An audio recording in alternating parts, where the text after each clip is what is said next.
দেৰগাঁৱৰ খঙীয়া all style martial art একাডেমীয়ে সমৰ কলাত পাৰদৰ্শিতা দেখুওৱা ছাত্ৰ ছাত্ৰীসকলক সম্বৰ্ধনা জনোৱাৰ লগতে সমাজৰ বিভিন্ন কামত পাৰদৰ্শিতা দেখুওৱা ব্যক্তিসকলক সম্বৰ্ধনা জ্ঞাপন কৰি আহিছে।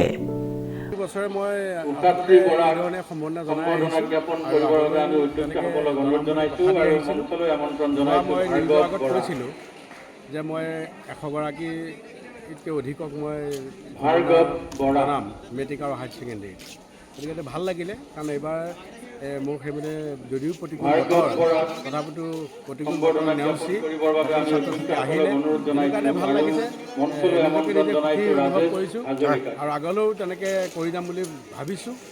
আৰু খঙীয়া অল ষ্টাইল মাৰ্চিয়েল একাডেমীত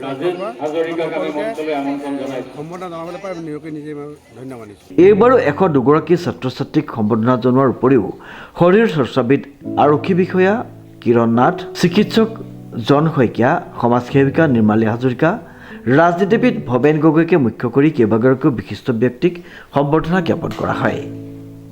দেৰগাঁৱৰ পৰা নৱজ্যোতি ভৰালীৰ ৰিপৰ্ট, নিউজ নাও।